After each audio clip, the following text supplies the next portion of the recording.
पानी का मगर इंटेक मेरी बात प्रॉपर सुने, करें। सर्दियाँ भी तो हैं, दही की तासीर ठंडी होती है, तो किसी को अगर बलगम का इशू हो गया, हाँ किसी जी, को तो अगर वो दही नहीं ऐसे ले, खांसी ठंड। प्रोबायोटिक्स के साशे मिलते हैं, प्रोबायोटिक्स के साशे मिलते हैं, आप वो यूज़ कर सकती हैं। अच्छा। या पानी का जो है वो प्रॉपर आप इस्तेमाल कर लें, या सौंफ और पुदीना इलायची डाल के उसका पानी बना के रखें, वो सारा दिन जो है वो पानी का इस्तेमाल जो है वो ज़्यादा करें। और दूसरे नंबर पे कॉन्स्टिपेशन नहीं होने दें, यानी कि अपने डाइजेस्टिव सिस्टम को जो है वो आप बेहतर रखें। तो फटी हुई एड़ियों का अपना हाँ जी, कॉन्स्टिपेशन से ताल्लुक है? बिल्कुल 100% आपके जितनी जो है वो आप देखें ना, कॉन्स्टिपेशन कहते हैं कि माँ है बीमारियों की, जड़ है।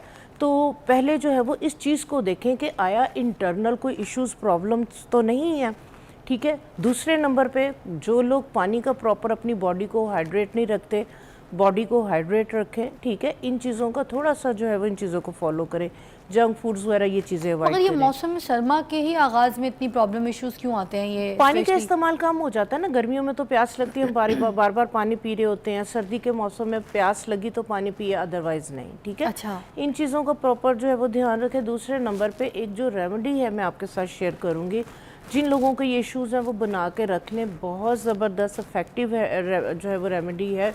आपने क्या करना है, क्योंकि मोस्टली मैंने देखा है सिंपल क्या करते हैं कि वाइट पेट्रोलियम जेली उठाई और लगा ली, हाँ। या कोई भी कोल्ड क्रीम लगाई, उठाई और लगा ली। वो टेम्परेरी तौर पे तो जो है वो मॉइस्चराइज हाइड्रेट कर देती है, बट जब आप वॉश करते हैं, नहाते हैं, तो फिर आपका इशू प्रॉब्लम वहीं पे आता है।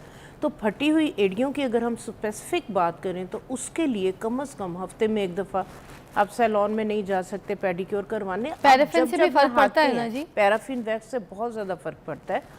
तो आप जब नहाते हैं, आप बाथरूम के अंदर एक किट अपनी जो है वो रखें, जिसमें आपका जो है वो फुट फाइलर हो, आपका ब्रश हो। तो रई का झावा चलेगा? आपका वो ज़्यादा बेहतर है। अच्छा तो रई का झावा तो मैं कहती हूँ इतना सॉफ्ट और इतना माइल्ड जो है वो एक्चुअली, यानी अच्छा, कि उससे क्या बॉडी को भी रब किया जा सकता है, घुटने वगैरह भी? जी जी जी जी, वो छीलेगा तो नहीं ना? बिल्कुल भी नहीं छीलेगा। बच्चों को भी इस्तेमाल गीला करते हैं, जब उसको गीला करते हैं ना, वो इतना सॉफ्ट हो जाता है कि वो बहुत लाइटली, बच्चों के लिए भी, बच्चों की स्किन के लिए भी ठीक है। बच्चों की स्किन के लिए भी सही है। अभी मैं बच्चों की तरफ भी आती हूँ कि बच्चों के लिए हम उसको किस तरह से यूज़ कर सकते हैं। अच्छा। अभी हम बात करें फटी एड़ियों की। फटी एड़ियों के लिए आपने क्या करना है, फुट फाइलर से आपने नहा लिया, नहाने के दौरान ही आपको पता है कि नरम हो जाती है सारी स्किन, डेड स्किन।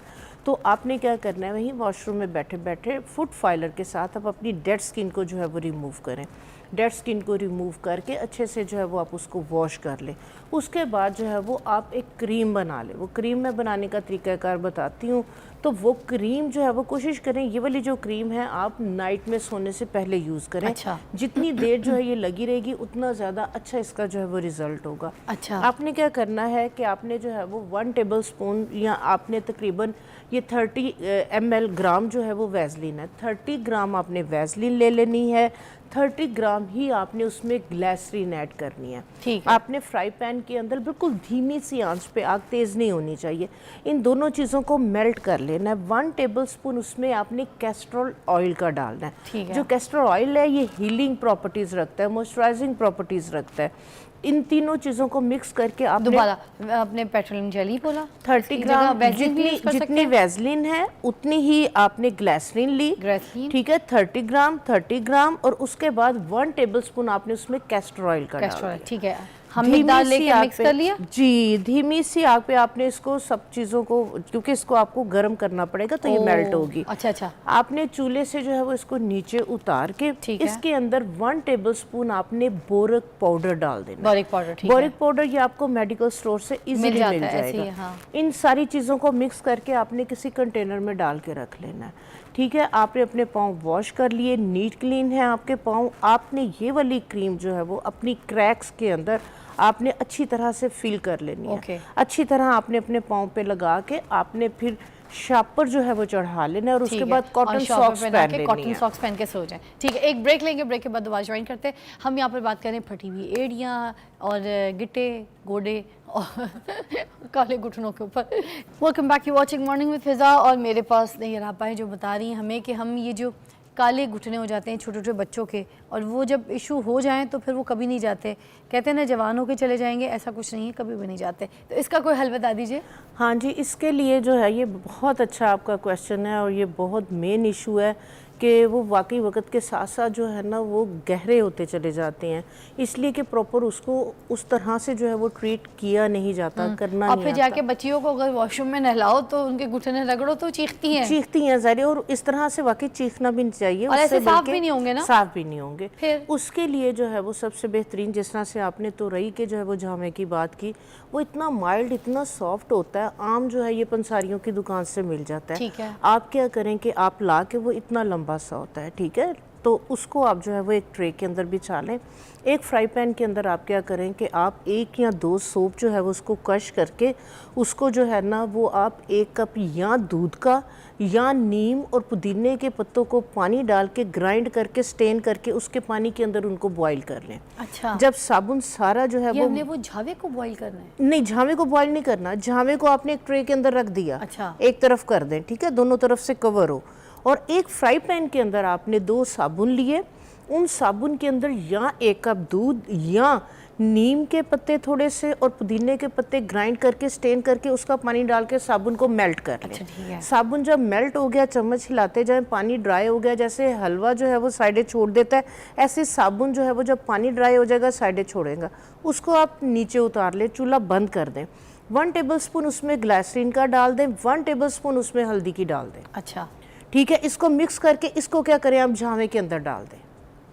ठीक है, वो जो ट्रे में रखा वो था जो आपने ट्रे के अंदर आपने तुरई का वो रखा है, उसके अंदर डाल के आप अच्छी तरह से उसके अंदर वो सारा उसके अंदर फिल हो जाएगा। ठीक है। ठीक है, इतना ज़्यादा साबुन को आपने ड्राई नहीं करना, थोड़ा सा जो है वो लिक्विडी फॉर्म में होगा। अच्छा। वो तुरई के अंदर डाल के आप डाल देंगे, वो सारा एब्जॉर्ब कर लेगी, उसमें जज़ब हो जाएगा। आप घंटे 2 घंटे छोड़ेंगे, वो साबुन सारा तुरई के अंदर चला जाएगा। अच्छा, उसके बेशक आप स्लाइसिस काट लें या पहले ही उसके स्लाइसिस कर लें। इस वाले साबुन के साथ आप जो है वो बच्चों को बेशक नहलाएं, या स्पेसिफिक जो उनके डार्क एरिया है उसके साथ आप उसको जो है वो मसाज करके वॉश करें, वाह, उससे ठीक है। साफ होंगे। इसके साथ जिन लोगों की जो है वो ठीक है। ब्लैक नेक होती है, जिनकी जो है वो नकल्स काली होती हैं, गोडे गिट्टे, जिस तरह से बात की आपने, ठीक है, ये नकल्स, तो ये वाला सोप आप इसको यूज कर सकते हैं। कोहनियों पे बच्चों भी के कर लिए सकते हैं? कोहनियों ठीक पे है, करें। हमें कॉल आई थी, क्या नाम था उनका कॉल का? है नादरा जी, आपकी जो कॉल आई थी, आपकी कॉल में शामिल नहीं कर सकी, फ़ोन पे बात नहीं हो सकी, मगर ये जो कोहनियों का आपका मसला था जो आप पूछना चाह रही थी, वो यही है। यही रेमेडी आपको सोशल मीडिया से भी मिल जाएगी, हमारे यूट्यूब से भी आप जाके रिपीट पे देख सकती हैं। तो यही रेमेडी आपने अपने कोहनियों में मलनी है कि जो इशू है, डार्क है, काली इस तरह की हो गई कि आपको थोड़ा सा शर्म आती है, तो वो ठीक हो जाएगी। कोहनियाँ भी, घुटने भी, और ये एड़ियों के जो नुस्खा बताया था उसको भी ट्राई करके देखेगा। ये सारी चीज़ें आज हमने जो है ना ड्राइनेस पे, फटी हुई एड़ियों पे, और ड्राई नी, गोटे गड्ढे, ऐसे गिट्टे गोडे, इनके बाद ऊपर में हमने जो है आज वो बात की। लाजमी एक मैं सीरम जरूर जी, बताऊंगी, बता बच्चों दें। वगैरह के लिए सेफ है। आपने क्या करना है, ग्लिसरीन लेनी है, तकरीबन आपने 30 ml ग्लिसरीन का लेके उसमें आपने 1 खाने का चम्मच हल्दी का डाल देना है, अच्छा, और 2 या 3 लेमन का जूस डाल देना है, ठीक है। और ये 8-10 दिन पड़ी रहे, उसके बाद इसको स्टेन कर लेना है। ये आपका बेहतरीन जो है वो मॉइस्चराइजर बन जाएगा। वाह। ये फिर बाद में जो है वो नहला लिया बच्चों को, गोटे गिटने, आपने फिर ये वाला मल दिया, ये वाला जो ऑयल है, ये वाला जो सीरम है, आपने फिर वहाँ पे जो है वो मसाज कर देना है। अगर बहुत सर्दियाँ हैं तो इसी सीरम के अंदर थोड़ा सा आपने कोकोनट ऑयल या ऑलिव ऑयल थोड़ा सा ये डालें, थोड़ा सा उसके अंदर जो है वो आप ऑलिव ऑयल डालें, मिक्स करके, तो जहाँ जहाँ ड्राइनेस है वहाँ पे फिर नहलाने के बाद इसका मसाज कर लें। नहाए नहीं भी हैं डेली बेसिस पे, अगर आप इन दोनों चीज़ों को, टर्मरिक का इन्फ्यूज़ प्लस जो है वो आप ऑलिव ऑयल मिक्स करके इसका आप डेली बेसिस पे मसाज करेंगे, तो इसके साथ भी आपके गोडे गिट्टे, आपके नकल, आपकी ब्लैक नेक जो है ड्राइनेस की वजह से टैनिंग, ये चीज़ें जो है वो क्लियर हो जाएंगी। बहुत आला, बहुत आला। थैंक यू सो मच दैया आपा।